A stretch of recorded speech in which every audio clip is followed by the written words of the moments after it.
Good evening, everyone. I'm Dr. Prem Raj. Today I'm going to talk about post-COVID pathophysiological changes. In December 2019, a series of acute atypical respiratory diseases occurred in Wuhan, China, and rapidly spread to the other part of the world. Soon discovered it as a novel coronavirus or COVID-19. These are the words of Nisreen Alwan, epidemiologist. That is not only adverse outcome of COVID-19, how true words of her are, who is herself experiencing a range of prolonged, fluctuating, and debilitating symptoms after several months of her initial mild illness. Like a growing number of people around the world, she has been suffering what being called as a post-acute or long COVID syndrome. Introduction: a series of acute typical respiratory infected ravaged the Wuhan city of China in December 2019, and the pathogen responsible for this atypical infection named as coronavirus or SARS-CoV-2. The illness caused by the virus termed as a coronavirus disease 2019 or simply COVID-19, and it has been started via zoonotic spread from the seafood market in Wuhan, China. It has now spread globally with increasing morbidity and mortality among all population. The clinical spectrum of disease present in the form of mild, moderate, and severe illness. Globally, there has been around 8 crores 50 lakh 91,012 confirmed cases of COVID-19 and around 18 lakh 61,005 deaths reported to WHO. Looking to the morphology of COVID-2, it is a single-stranded RNA virus of 30 kilobyte genomic size. Genomic characterization of SARS-CoV-2 has shown that it is of zoonotic origin. A structure of COVID-2 is found to be a similar of COVID, with variant signs ranging from 70 to 90 nanometers. The striking feature are the club-shaped spike projection S protein gene, giving it the name of COVID because of the crown-like appearance corona under electron microscope. It consists of a structural protein-like envelope, nucleic acid protein, membrane glycoprotein, and accessory proteins. Looking to the life cycle of COVID-2, the host consists of the following five steps: attachment, penetration, biosynthesis, maturation, release. Or we can classify into three: attachment entry, where S protein bind to angiotensin converting to enzyme; replication and protein synthesis, where single strand RNA act as a mRNA and directly goes to the ribosome and synthesize more protein; and third division is assembly and release, where vesicles are formed and new viral particles are released. Looking to the life cycle, more detail about the coronavirus life cycle. As we all know, the virus is transmitted via respiratory droplet and aerosol from person to person. Once inside the body, the virus binds to host receptor and enter host cell through the endocytosis or membrane fusion. Angiotensin converting enzyme has been identified as a functional receptor of COVID. And it is through this host receptor the S protein bind initially to start the host cell invasion of the virus. So, after binding of SARS-CoV to the angiotensin converted 2, the S protein undergoes activation via two-step protease cleavage. The first one for priming and second one for activation. So, after activation, the S protein causing conformation change leading to the viral and host cell membrane fusion. Post-membrane fusion, the virus enter the pulmonary alveolar epithelial cells and viral content are released inside. Once these virals are released, they undergo replication and formation of negative strand RNA by the pre-existing single-strand positive RNA, through which this RNA polymerase activity causes transcription. And the newly formed negative strand RNA serves to produce new strand of positive RNA, which then goes to synthesize new protein in the cell cytoplasm. The transport, this nucleic acid transport to the lumen, from where they are transported via Golgi vesicle to the cell membrane, and then via exocytosis to the extracellular spaces. So as well as providing fresh infective material for community transmission via respiratory droplets. Looking to the disease pathophysiology, it can be characterized into three: asymptomatic phase, invasion and infection of the upper respiratory tract, and involvement of the lower respiratory tract and progression to ARDS. So the main host receptor of viral entry to the cell is the angiotensin converting enzyme, which is seen to be highly expressed in adult nasal epithelial cell. So this virus undergoes local replication and propagation along with the infection of ciliated cell in the conducting airway. It's basically this is a asymptomatic stage, so it lasts for a couple of days, and immune response generated during this phase is a limited one. So second stage is invasion and infection of the upper respiratory tract. In this stage, there is a migration of virus from nasal epithelium to upper respiratory tract via conducting airway. Due to the involvement of upper airway, the disease manifests with symptom of fever, malaise, and dry cough. There is a greater immune response during this phase involving the release of CXC motive chemokine ligand 10 and interferon beta and delta from the virus infected cell. The majority of patients do not progress beyond this phase as the mounted immune response is sufficient to contain the spread of infection. Coming to the third stage, where the involvement of lower respiratory tract and the progression of acute respiratory distress syndrome happens. So basically, there's about one-fifth all infected patients progress to this stage and develop severe symptoms.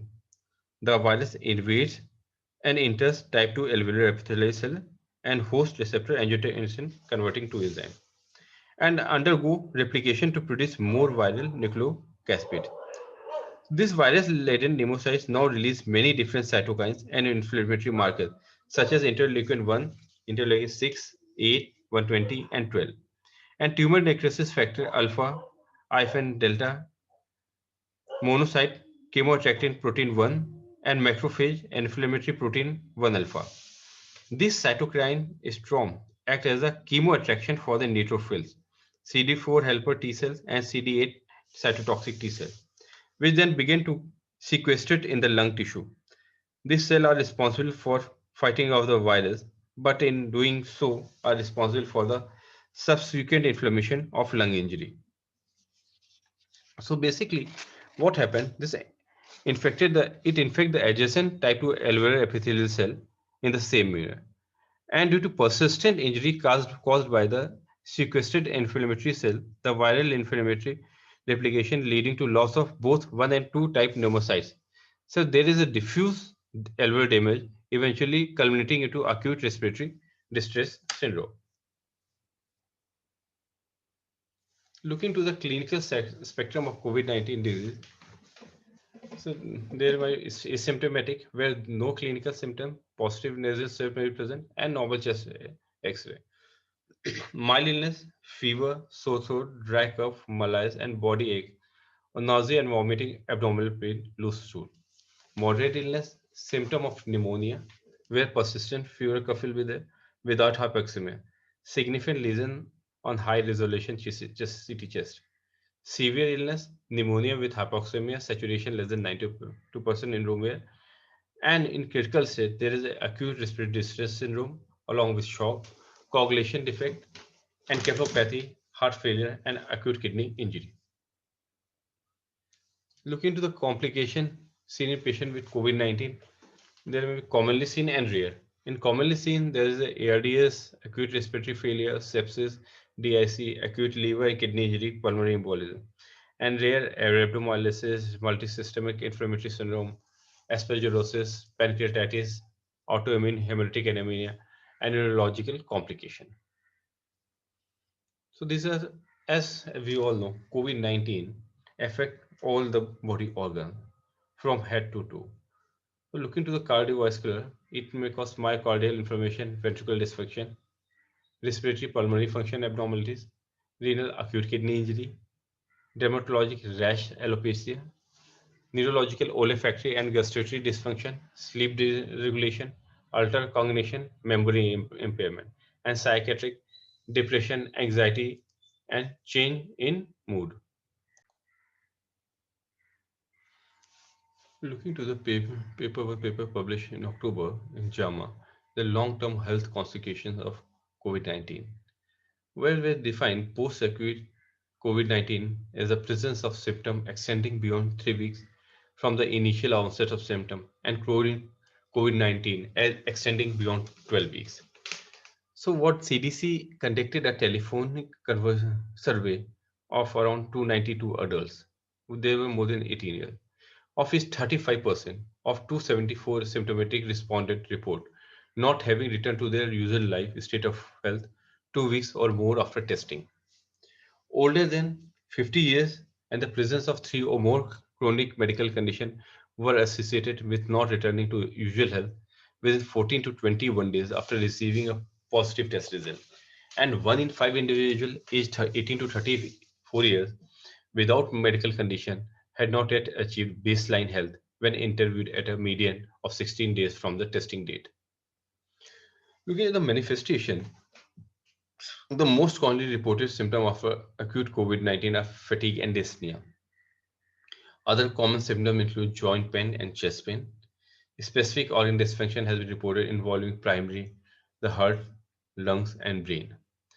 From pathogen standpoint, this complication could be consequence of direct tissue invasion by the virus, possibly mediated by the presence of angiotensin converting enzyme, profound inflammation and cytokine storm, related immune system damage, the hypercoagulable state described and associated with severe COVID-19, or a combination of these factors. Looking to the cardiovascular, what COVID do to heart? So there one this publication in JAMA Cardiology, the what they see the outcome of cardiovascular magnetic resonance image in patient recently recovered from coronavirus disease. So they studied the 100 patient who recently recovered from COVID-19 and cardiac magnetic resonance imaging was performed 71 days after COVID-19 diagnosis. So the cardiac involvement 78% was there and ongoing myocardial inflammation in 60%. High level of blood enzyme troponin in 76% of patient tested, although heart function appeared to be generally preserved and no patients require the hospital admission.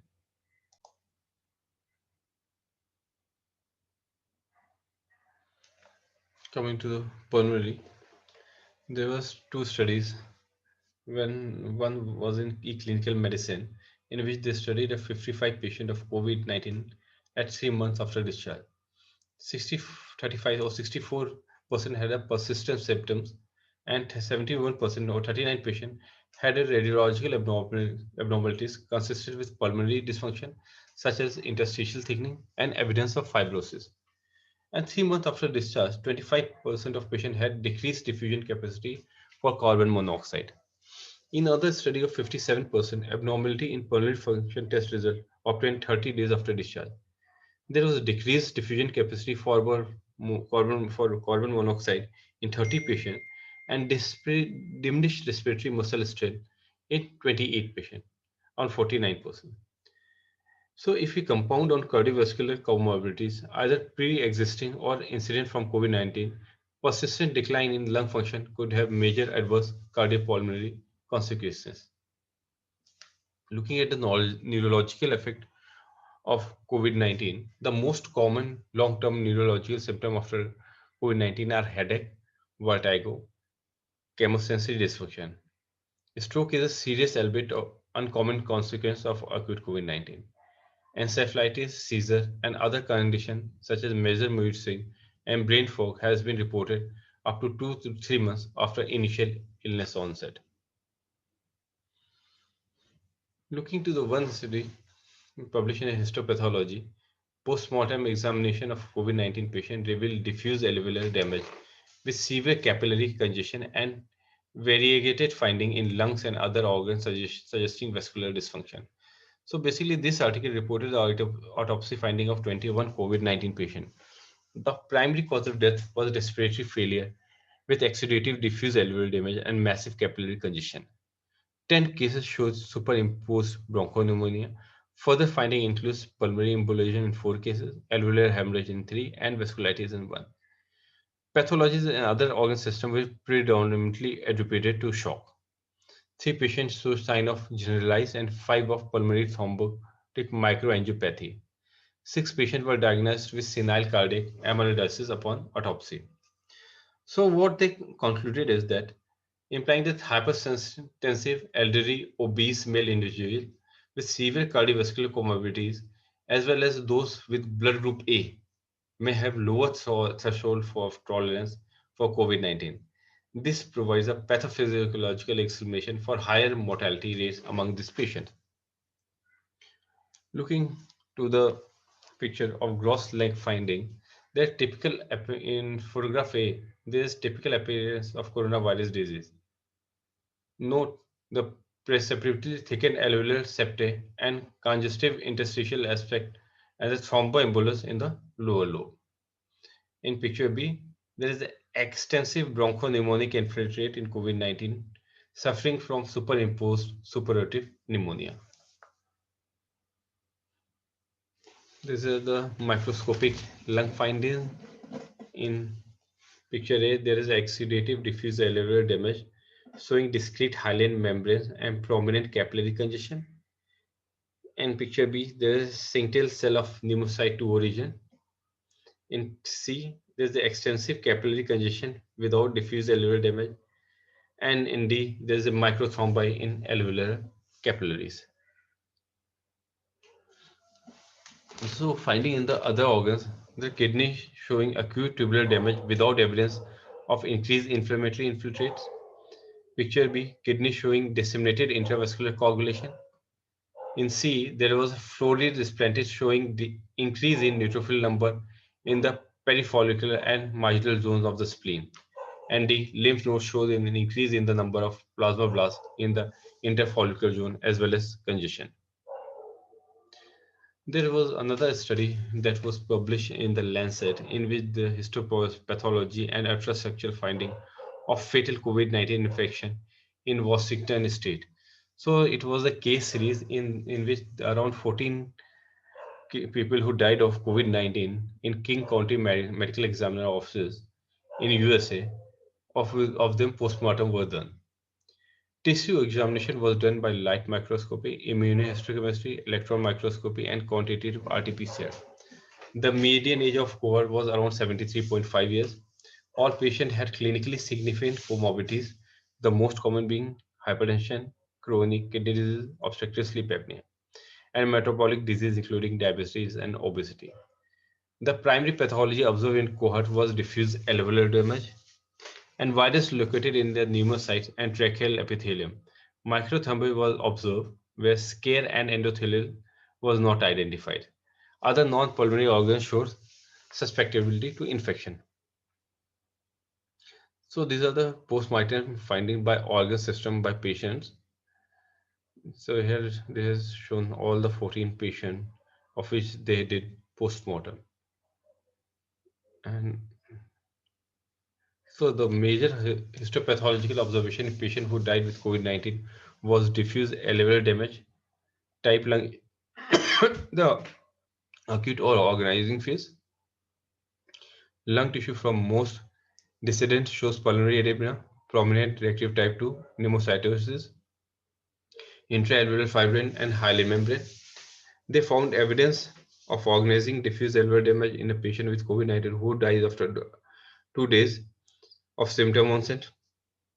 They observed acute and organizing diffuse alveolar damage in 2 patients who died within a week of symptom onset, and microthrombotic disease and endothelial injury were not as pronounced as reported in previous studies. They found broad tropism of COVID-2 with coronavirus-like particle identified in a pulmonary system, kidney, and gastrointestinal tract. The results do not provide direct evidence of myocardial injury by COVID-2, and 3 patients had elevated troponin. However, only patient had histologically apparent lymphocytic myocarditis. So, on coming to conclusion, SARS-CoV-2 is a new virus. Researchers are still learning about long-term effect of the disease that it can cause. It is too early to say if COVID-19 patient will suffer any of the post-COVID impact for many years or for whole of their life. So multi-year studies will be crucial in elucidating long-term sequel. Thank you.